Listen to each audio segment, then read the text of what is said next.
So మనకి ఇప్పుడు మార్కెట్లో వచ్చిన ట్రెండ్స్లో ప్రజెంట్ ఓపెన్ ప్లాట్స్ బాగా సేల్ అవుతున్నాయా, విల్లాస్ లేదంటే లగ్జరీ హోమ్స్, లగ్జరీ హౌసింగ్ లేదంటే కమర్షియల్? సో వీటిలో ఏ సెగ్మెంట్లో బాగా మనకి మూవ్మెంట్ కనిపిస్తుంది? మార్కెట్లో అది లేదు, ఇది లేదు, అది వస్తాయి, ఇది వస్తాయి, ఇవన్నీ 100 ఫ్యాక్టర్స్ ఉంటాయి. ప్రీమియం వెళ్ళినప్పుడు, లగ్జరీ వైపు వెళ్ళినప్పుడు ఏమవుతుందంటే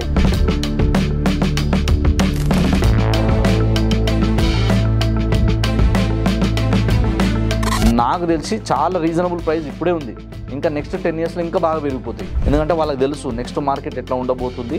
సో ఈ రోజు నెగ్లెక్ట్ చేస్తే మనం రేపు ఇంకా ఎక్కువ రేట్ పెట్టి కొనాల్సి వస్తుందని చెప్పి సలహాలు సూచనలు ఒక ఎక్స్పర్ట్ నుంచి తెలుసుకొని మీరు ఇన్వెస్ట్మెంట్ చేస్తే తక్కువ టైంలో ఎక్కువ మనీ గ్రో చేయడానికి, ఎక్కువ మనీని మీరు పుట్టించడానికి ఎక్కువ ఆప్షన్ ఉంటుంది. సార్, అయితే ఇప్పుడు విల్లాస్ అఫోర్డబుల్ ప్రైజెస్లో మనకి హైదరాబాద్ సరౌండింగ్స్లో ఎక్కడ దొరకచ్చు? అఫోర్డబుల్ ఇన్ ద సెన్స్ ఒక 1.2, 1.3.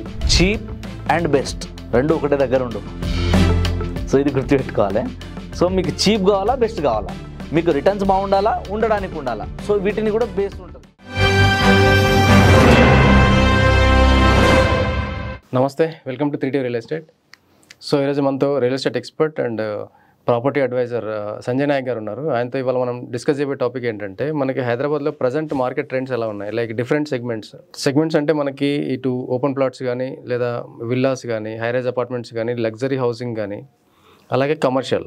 సో ఇవన్నీ ప్రజెంట్ మార్కెట్లో ఎలా ఉన్నాయి, ఈ ట్రెండ్ ఎలా నడుస్తుంది అనేది ఒకసారి మనం సంజయ్ నాయక్ గారితో తెలుసుకుందాం. సార్ నమస్తే. నమస్తే సార్.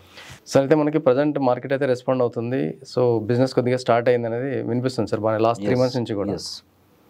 సో మనకి ఇప్పుడు మార్కెట్లో వచ్చిన ట్రెండ్స్లో ప్రజెంట్ ఏ ట్రెండ్ బాగా వెళ్తుంది సార్? అంటే ఓపెన్ ప్లాట్స్ బాగా సేల్ అవుతున్నాయా, విల్లాస్ లేదంటే లగ్జరీ హోమ్స్, లగ్జరీ హౌసింగ్ లేదంటే కమర్షియల్? సో వీటిలో ఏ సెగ్మెంట్లో బాగా మనకి మూవ్మెంట్ కనిపిస్తుంది? మీరు అన్నట్టుగానే చాలా సెగ్మెంట్స్ ఉన్నాయి మనకి రియల్ ఎస్టేట్లో. అది ప్లాట్ కావచ్చు, ఫ్లాట్ కావచ్చు, విల్లా కావచ్చు. దేనికి ఉండే టార్గెట్ ఆడియన్స్ దానికి ఉంటారు. సో దేనికి ఉండే డిమాండ్ దానికి ఉంటుంది. మనం మేజర్గా ఇప్పుడు మనం టాప్ లెవెల్లో నుంచి తీసుకుంటే కనుక విల్లాస్ అనేది ఏంటంటే కొంచెం లగ్జరీ సెగ్మెంట్ కిందకి వస్తుంది. ఎందుకంటే లగ్జరీ అన్నప్పుడు దాంట్లో అన్ని రకాల ఎమ్యూనిటీస్, ఫెసిలిటీస్ చేయడం కావచ్చు. అలాగా దాంట్లో వచ్చే ఇన్వెస్టర్స్ కూడా కొంచెం ఎక్కువ అమౌంట్ ఎఫర్ట్ చేయగలిగే వాళ్ళే వస్తారు.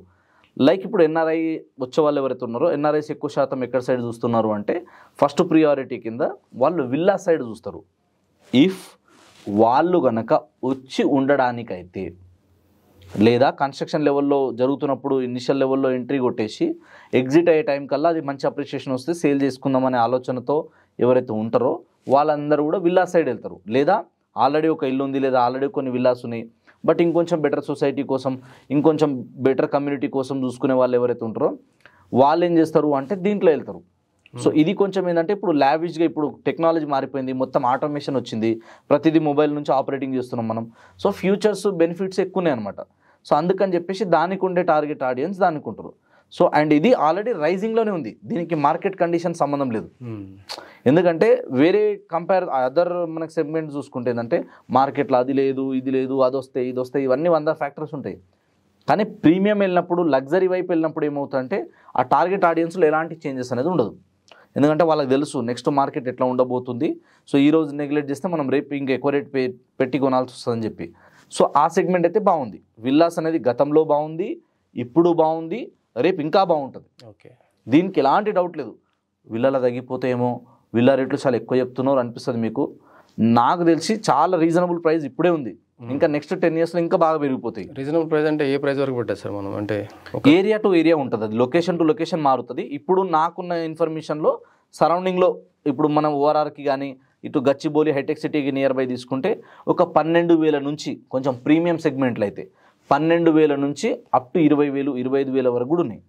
సో ఏరియాని బట్టి అనమాట, పర్ ఎస్ఎఫ్టీ. సో వాళ్ళు ఇచ్చే ఎమ్యూనిటీస్, ఫెసిలిటీస్ని బట్టి మారుతుంటాయి ప్రైజెస్ అనేది. ఇంతే ఫిక్స్, ఇంతకన్నా తక్కువలో వస్తుంది అనేది ఉండదని కాదు, అంతకన్నా ఎక్కువ ఉంటుంది, అంతకన్నా లేదు అని కూడా లేదు. అది area to area, builder to builder ఇచ్చే ఎమ్యూనిటీస్, ఫెసిలిటీస్ని బేస్ చేసుకొని మారుతూ ఉంటాయి అన్నమాట, లొకేషన్ టు లొకేషన్. సో ఆ సెగ్మెంట్ అనేది వేరు. నెక్స్ట్ దాని తర్వాత బాగా ఇప్పుడు ఎక్కడ బాగా నడుస్తుందంటే ఓపెన్ ప్లాట్స్. ఓకే, ఎందుకు ఓపెన్ ప్లాట్స్ అంటే ఇప్పుడు ఒక పెద్ద కేక్ తీసుకున్నాం అనుకోండి, ఫర్ ఎగ్జాంపుల్ అది ఒక 1 kg ఒక 500 నుంచి 1000 రూపీస్ మినిమం ఉంటుంది. అది లగ్జరీ లేకపోతే దాంట్లో ప్రైజెస్ కూడా మారిపోతూ ఉంటాయి. ఇప్పుడు నేను ఒక మొత్తం కేక్ కొనలేను అన్నప్పుడు ఒక పీస్ కొంటా. అట్లనే అగ్రికల్చర్ ల్యాండ్కి ఉండే డిమాండ్ ఇప్పటికి ఉంటుంది, దాంట్లో నో డౌట్. మీరు కనుక లాంగ్ టర్మ్లో ఎక్కువ ప్రాఫిట్ సంపాదించాలంటే రాసి పెట్టుకోండి, మీరు కంపేర్ టు అదర్, మీరు కమర్షియల్ కావచ్చు, విల్లా కావచ్చు, ఇంకోటి అగ్రికల్చర్ ల్యాండ్ ఇచ్చేంత రిటర్న్స్ ఏది ఇవ్వదు, ఏది కూడా ఇవ్వదు. అగ్రికల్చర్ ల్యాండ్ని బేస్ చేసుకునే రేట్లన్నీ పెరుగుతాయి. ఇప్పుడు 177 కోట్లు దేనికి పెట్టిన వాళ్ళు? అగ్రికల్చర్ ల్యాండ్కే పెట్టారు కదా, అంటే ల్యాండ్కే కదా పెట్టింది వాళ్ళు, విల్లాకో బిల్డింగ్కో కాదు కదా. అట్లా ల్యాండ్కు ఉండే డిమాండ్ ఎప్పటికి ఉంటుంది. సో ల్యాండ్ అనేది మీకు లాంగ్ టర్మ్లో ఎక్కువ ప్రాఫిట్స్ ఇస్తుంది. దాంట్లో మీకు ఎలాంటి కన్ఫ్యూజన్ అవసరం లేదు, ఎలాంటి డౌట్ అవసరం లేదు. ఎవరైనా వచ్చి ల్యాండ్ కాదు ఇంకోటి అంటే కూడా నమ్మకండి. Agriculture land will give you definitely good returns, no doubt. కాకపోతే ఏ లొకేషన్ అన్నది చూసుకోవాలి. అంత ఎకర్స్ ఆఫ్ ల్యాండ్ మనం కొనలేను అన్నప్పుడు ప్లాట్స్ ఇస్ ద బెస్ట్. ఎందుకు ప్లాట్స్ బెస్ట్ అంటే అప్రూవల్స్ క్లియర్ ఉంటాయి, మనకి అన్ని రకాల ఎమ్యూనిటీస్ ఫెసిలిటీస్తో ఉంటుంది, అన్ని అప్రూవల్స్ వచ్చి ఉంటాయి. కాబట్టి కొంచెం సేఫ్టీ సెక్యూరిటీ చూసుకొని మనం ఇన్వెస్ట్మెంట్ చేయగలిగితే లో సెగ్మెంట్లో కూడా ఎంట్రీ కొట్టవచ్చు. మనం స్టార్టింగ్ 5 లక్షల నుంచి 10 లక్షల నుంచి కూడా మీకు ప్లాట్స్ దొరుకుతాయి. కానీ అగ్రికల్చర్ ల్యాండ్ దొరకదు కదా 5 లక్షలకి ఎకరా. కొన్ని 10 గుంటలన్నా దొరుకుతుంది, 5 లక్షలకు దొరకదు. 5 గుంటలన్నా దొరుకుతా అంటే దొరకదు. అంటే ఏరియా టు ఏరియా మారుతుంటుంది. సో లో సెగ్మెంట్లో ఎంట్రీ కొట్టాలనుకున్న వాళ్ళకి open plot is the best. Already మాకు కొన్ని ప్లాట్స్ ఉన్నాయి లేదా కొన్ని ల్యాండ్స్ ఉన్నాయి, మా వర్క్ ప్లేస్కి నియర్ బై ఉండాలి, మాకు అన్ని రకాల ఎమ్యూనిటీస్కి నియర్ బై ఉండాలి అనుకున్నప్పుడు వాళ్ళు ఎక్కడ వెళ్తారు? వాళ్ళందరూ కూడా అపార్ట్మెంట్లో ఫ్లాట్స్కి వెళ్తారు. సెక్యూరిటీ పర్పస్లో, సెక్యూరిటీ, ప్రైవసీ ఇట్లాంటి విషయాలు చూసుకునే వాళ్ళు, కొంచెం మంచి కమ్యూనిటీ ఉండాలి, మనకి లైక్ మైండెడ్ పీపుల్ ఉండాలి, కొంచెం ఎర్నింగ్ కెపాసిటీ ఎక్కువ ఉన్న వాళ్ళు కావాలి, కొంచెం నెట్వర్క్ బాగా పెరగాలి అనుకున్న వాళ్ళు హై రైజ్ అపార్ట్మెంట్లోకి వెళ్తారు. చాలామంది ఏమనుకుంటారంటే హై రైజ్ అపార్ట్మెంట్లో డిమాండ్ ఉండదు, 20 ఏళ్ళ తర్వాత మేము కూడా చెప్తాం. అది మీరు కనుక ఒక ఇన్వెస్టర్ పాయింట్ ఆఫ్ వ్యూలోనే ఆలోచిస్తే మేబీ మీకు అంత గుడ్ రిటర్న్స్ ఇవ్వకపోవచ్చు. కానీ ఉన్నన్ని రోజులు మీకు సేఫ్టీ సెక్యూరిటీ, మీకు అక్కడ ఉండే నెట్వర్కింగ్ కావచ్చు, అది కంప్లీట్లీ డిఫరెంట్ ఉంటుంది. సో దానికి ఉండే అడ్వాంటేజ్ అది ఉంటుంది. లేకపోతే వాళ్ళు ఎందుకు 100 కోట్లు పెట్టి అంతంత కడతారు, వీళ్ళెందుకు లోన్లు తీసుకొచ్చి 2 కోట్లు 3 కోట్లు కోటి రూపాయలు పెట్టి ఫ్లాట్లు కొంటారు. వాళ్ళకు కూడా తెలుసు కదా, అదేదో ల్యాండ్ కొనుక్కొని 40-50 లక్షలు పెట్టి ఇల్లు కట్టుకుంటే అయిపోయేదానికి చాలా తేడా ఉంటుంది అక్కడ. సో ఆ డిమాండ్ అనేది కూడా ఉంటుంది. సో ఇప్పుడే ఉండాలి, మనకు సేఫ్టీ సెక్యూరిటీ ఉండాలి, రేపు ఎప్పుడు అమ్మినా కూడా మినిమం ప్రాఫిట్తో మనం బయట పడిపోవచ్చు, లేదా మనం పెట్టిన అమౌంట్ కొంచెం సేఫే ఉంటుంది అనుకున్నప్పుడు ఫ్లాట్స్కి వెళ్తారు. కానీ ఆల్రెడీ ఫ్లాట్ ఉంది, ఆల్రెడీ లేదా మనకు కొంచెం ప్రాపర్టీస్ ఉన్నాయి అన్నప్పుడు వాళ్ళు ఏం చేస్తారంటే అగ్రికల్చర్ ల్యాండ్ వైపు వెళ్తారు. ఓకే. అండ్ ఆల్రెడీ కొన్ని ప్రాపర్టీస్ ఉన్నాయి, ఆల్రెడీ మనకి యాక్టివ్ ఇన్కమ్ కాకుండా బిజినెస్ ఇన్కమ్ అంటారు, ప్యాసివ్ ఇన్కమ్ అంటారు, తర్వాత రాయల్టీ ఇన్కమ్స్ అంటారు. ఇన్కమ్స్లో కూడా తేడా ఉంటుంది ఇక్కడ. సో ఎవరికైతే రాయల్టీ ఇన్కమ్స్ ఉంటాయో, ఎవరికైతే ప్యాసివ్ ఇన్కమ్ ఉంటుందో, ఎవరికైతే బిజినెస్ ఇన్కమ్ ఉంటుందో వాళ్ళందరూ కూడా కమర్షియల్ వైపు వెళ్తారు కొందరు. సో కమర్షియల్ వైపు ఏంటంటే ఎక్కడైతే ఫుట్ ఫాల్స్ ఎక్కువ ఉంటాయో, ఎక్కడైతే జనసాంద్రత ఎక్కువ ఉంటుందో అలాంటి ఏరియాలో వాళ్ళు డెవలప్ చేయడానికి, అలాంటి ఏరియాలో వాళ్ళు ఎంట్రీ కొట్టడానికి రెడీ ఉంటారు. సో అలాంటి వాళ్ళకి సంబంధించి ఆల్రెడీ మనకు కొన్ని ప్రాపర్టీస్ ఉన్నాయి, ఆల్రెడీ కొంచెం ఇన్కమ్ వస్తుంది అన్నప్పుడు ఈ ఇన్కమ్ని మల్టిప్లై చేయాలి, మనీ రొటేషన్ అవ్వాలి అంటే కమర్షియల్ వైపు వెళ్తారు. సో కమర్షియల్ వైపు వెళ్ళినప్పుడు ఏమవుతుంది, మీకు రెగ్యులర్ ఇన్కమ్ ఉంటుంది అక్కడ నుంచి. సో మళ్ళీ అది తీసుకొని వాళ్ళు రిలీజ్కి ఇవ్వడం కావచ్చు, మళ్ళీ ఇక్కడ నుంచి ఇంకో దగ్గర ఇన్వెస్ట్మెంట్ చేయడం, దీన్ని మల్టిప్లై చేస్తూ దీన్ని రౌండ్ కొడుతూ ఉంటారు అనమాట, సర్కిల్లో తిప్పుతూ ఉంటారు. సో అట్లా మనీని ఫ్లో చేసే వాళ్ళు ఉంటారు.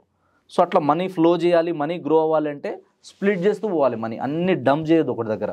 సో వాళ్ళు కూడా ఏం చేస్తారు అంటే కొన్ని ఎకర్స్ ఆఫ్ ల్యాండ్ కొంటారు, కొన్ని విల్లాస్లో వెళ్తారు, కొన్ని ఫ్లాట్స్లో వెళ్తారు. కానీ కమర్షియల్ వైపు ఎక్కువ శాతం ఎవరు వెళ్తారు అంటే ఏదన్నా ఆల్రెడీ ఎగ్జిస్టింగ్ ప్రాపర్టీస్ ఉన్న తర్వాతనే వెళ్తారు. డైరెక్ట్గా నాకు ఒక్క ప్రాపర్టీ కూడా లేదు కానీ పోవడమే కమర్షియల్లో పోతా అనే వాళ్ళు తక్కువ మంది ఉంటారు, చాలా రేర్గా ఉంటారు అది. సో మీరు కనుక ఇన్వెస్ట్మెంట్ పాయింట్ ఆఫ్ వ్యూలో తీసుకుంటే అగ్రికల్చర్ ల్యాండ్ లాంగ్ టర్మ్లో అన్నిటికంటే బెస్ట్ రిటర్న్స్ ఇస్తుంది, నో డౌట్ దాంట్లో. ఒకవేళ అగ్రికల్చర్ ల్యాండ్ కూడా అక్కడెక్కడో దూరం పోయి అక్కడెక్కడో ఉండాలి ఎందుకు అది అనుకుంటే విల్లాస్కుండే డిమాండ్ విల్లాస్కుంటుంది, నో డౌట్. తర్వాత వచ్చేసిందంటే ఓపెన్ ప్లాట్కి ఉంటుంది. కానీ ఫ్లాట్కి ఉండే డిమాండ్ ఏంటంటే ఉండడానికి బాగుంటుంది. సో ఉండడానికి సేఫ్టీ సెక్యూరిటీ ఉంటుంది, కొంచెం మంచి కమ్యూనిటీ ఉంటే అఫ్కోర్స్ రెంటల్ ఇన్కమ్ కూడా బాగుంటుంది. సో ఇది ఏరియా టు ఏరియా అక్కడ ఉన్న రిక్వైర్మెంట్ని బేస్ చేసుకొని కస్టమర్స్ని బేస్ చేసుకొని కూడా మారుతుంటుంది. సో ఇవి చెక్ చేసుకోవాలి. బట్ మీరు లాంగ్ టర్మ్ సైడ్ వెళ్ళాలనుకుంటే ఐదర్ ప్లాట్ కానీ అగ్రికల్చర్ ల్యాండ్ కానీ బెస్ట్.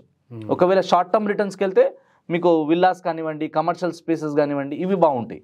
సో ఇందులో మీరు చూసుకోవాలన్నమాట, మీ బడ్జెట్ తగ్గట్టు మీ రిక్వైర్మెంట్కి, మీకున్న లైఫ్ స్టైల్కి, మీకున్న నీడ్స్కి మీకు ఏదైతే సూటబుల్ అవుతుంది అన్నది చూసుకొని సలహాలు సూచనలు ఒక ఎక్స్పర్ట్ నుంచి తెలుసుకొని మీరు ఇన్వెస్ట్మెంట్ చేస్తే మీరు తక్కువ టైంలో ఎక్కువ మనీ గ్రో చేయడానికి, ఎక్కువ మనీని మీరు పుట్టించడానికి ఎక్కువ ఆప్షన్ ఉంటుంది. సార్ అయితే ఇప్పుడు విల్లాస్ అఫోర్డబుల్ ప్రైజెస్లో మనకి హైదరాబాద్ సరౌండింగ్స్లో ఎక్కడ దొరకచ్చు? అఫోర్డబుల్ ఇన్ ద సెన్స్ ఒక 1.2, 1.3 చీప్ అండ్ బెస్ట్ రెండు ఒకటే దగ్గర ఉండవు. సో ఇది గుర్తుపెట్టుకోవాలి. సో మీకు చీప్ కావాలా బెస్ట్ కావాలా, మీకు రిటర్న్స్ బాగుండాలా, ఉండడానికి ఉండాలా, సో వీటిని కూడా బేస్ ఉంటుంది. సో ఒకటి ఏంటంటే కొంచెం ఏంటంటే ఏరియా టు ఏరియా మారినప్పుడు కొంచెం ప్రైస్లో చేంజెస్ వస్తాయి. అఫ్కోర్స్ తక్కువ ఉన్నంత మాత్రాన చీప్ ఉంటుంది అని కాదు. సో తక్కువ ఉన్నది అంటే నెక్స్ట్ అప్కమింగ్ ఏరియాస్కి కొంచెం డిస్టెన్స్ ఉన్నప్పుడు కొంచెం తక్కువలో వస్తాయి. అట్లా చూసుకున్నప్పుడు మనం సిటీ దగ్గరలో ఏ ఏరియాస్ ఉన్నాయన్నది చూసుకోవాలి. ఇప్పుడు ఆల్రెడీ గచ్చిబౌలి, హైటెక్ సిటీ ఇవన్నీ ఆల్రెడీ డెవలప్ అయినాయి. ఇప్పుడు నెక్స్ట్ ఏరియాస్ అంటే ఇప్పుడు శంషాబాద్ సైడ్ కావచ్చు, అది దాటిన తర్వాత ఇప్పుడు మీకు ఇందాక మాట్లాడుకున్నట్టు తుక్కుగూడ సరౌండింగ్ ఏరియాస్ కావచ్చు, అక్కడ కొంచెం విల్లాస్ వస్తున్నాయి. ఇప్పుడు ఉప్పల్ కావచ్చు, ఉప్పల్ సరౌండింగ్ ఏరియాస్ కావచ్చు, అట్లా కొన్ని హాట్ స్పాట్స్ మనకు ఉన్నాయి ఆల్రెడీ హైదరాబాద్ సరౌండింగ్. ఈ మోకిలా కావచ్చు, తర్వాత వచ్చేసి పటాన్చెరు సరౌండింగ్స్ కొన్ని ఏరియాస్ ఉన్నాయి. ఈ కోకాపేట్ దాటిన తర్వాత కొంచెం ముందుకు వెళ్ళిన తర్వాత ఉన్నాయి. శంకర్పల్లి రూట్లో కొన్ని ఉన్నాయి. సో ఈ ఏరియాలో డిమాండ్ అనేది ఇప్పుడు బాగుంది. సో ఇక్కడ స్టార్టింగ్ విల్లాస్ తీసుకుంటే కనుక మనకి మినిమం వచ్చేసి ఒక 4 కోట్ల నుంచి ఉంది. ఓ కోటిన్నర దొరకాలంటే మీరు సిటీ నుంచి ఇంకొంచెం దూరం వెళ్ళాలి, సిటీ అవుట్స్కట్లోకి వెళ్ళాలి. అప్పుడు మాత్రమే మీకు దొరకడానికి ఛాన్స్ ఉంటాయి తప్ప మెయిన్ కోర్ ఏరియాలో మెయిన్ సిటీకి దగ్గరలో కావాలంటే అంత తక్కువ బడ్జెట్లో విల్లా అనేది రాదు. ఓకే, విల్లా అనేది ఇంపాసిబుల్ ఖచ్చితంగా. ఒకవేళ వచ్చినా కూడా అది డెలివరీ టైంకి ఎంత టైం పడుతుందో చూసుకోవాలి. వచ్చినా కూడా 1.5లా విల్లా అంటే కష్టమే నా దృష్టిలో. ఇంకొంచెం బడ్జెట్ పెంచుకుంటే దొరకవచ్చు మనకి 2 CR 3 CR ఈ బడ్జెట్లో దొరుకుతాయి మంచివి. లేదు ఇంకా తక్కువలోనే కావాలంటే మనం సిటీ దాటి వెళ్ళాల్సిందే. ఒకవేళ మనం కొంచెం ఎక్కువ ఎఫర్ట్ చేయగలుగుతాము, ఒక 7 కోట్లు 10 కోట్లు అంటే మీరు గచ్చిబౌలి నుంచి ఒక 15-20 కిలోమీటర్ రేడియస్లో దొరుకుతాయి. అదే ఇంకా ఎక్కువ పెంచుకుంటే మీకు బడ్జెట్ పెరిగే కొద్దీ మీకు ఆప్షన్స్ ఎక్కువ ఉంటాయి అనమాట. ఆప్షన్స్ ఎక్కువ ఉంటాయి అండ్ మనకి ఫెసిలిటీ కూడా ఎక్కువ ఉంటుంది. ఫెసిలిటీస్ ఎక్కువ ఉంటాయి, లొకేషన్ని బట్టి కూడా మారుతుంటుంది. ఇప్పుడు నేను మొన్న రీసెంట్గా కొన్ని చూసిన ఆల్రెడీ, అక్కడ వచ్చేసి 7 కోట్లు 8 కోట్లు 10 కోట్లు డిపెండ్స్ అది లొకేషన్. అదే ఇప్పుడు మన కిస్మత్పూర్, బండ్లగూడ, జాగిర్, రాజేంద్ర నగర్ ఉన్నాయి. ఇక్కడ సైడ్ విల్లా తీసుకోవాలంటే 10 కోట్లు 12 కోట్లు ఉన్నాయి. ఇక్కడ ఏరియాని బట్టి, అది కూడా ఏరియాని బట్టి డెవలపర్ని బట్టి కూడా మారుతుంటాయి. సో వాళ్ళు ఎలాంటి క్వాలిటీ మెయింటైన్ చేస్తున్నారు, ఎలాంటి లగ్జరీ ఇస్తున్నారు, వీటిని బేస్ చేసుకొని మారుతుంటుంది. సో మనం విల్లా సైడ్ వెళ్ళాలన్నప్పుడు కొంచెం ప్రీమియం సెగ్మెంట్ అది. అందులో వచ్చే కస్టమర్స్ వేరే ఉంటారు, అక్కడ వచ్చే వాళ్ళ ఇన్కమ్ వేరే ఉంటుంది.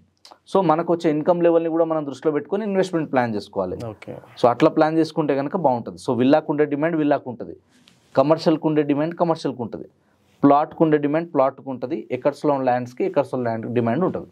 ఓకే సార్, అయితే మా ఆడియన్స్ ఎవరైనా మిమ్మల్ని కాంటాక్ట్ చేసి ఒక మంచి ప్రాపర్టీకి మీ సజెషన్ అడగాలంటే మీ డీటెయిల్స్ ఒకసారి మనకు షేర్ చేయండి సార్. మీరు రియల్ ఎస్టేట్ రిలేటెడ్ ఏదైనా ఇన్ఫర్మేషన్ తెలుసుకోవాలంటే ఒక బ్రదర్ లాగా ఎనీ టైం కాల్ చేయొచ్చు. సంజయ్ నాయక్ 950-268-2042 అనే నెంబర్ కాల్ చేయండి. Thank you so much. Thank you sir.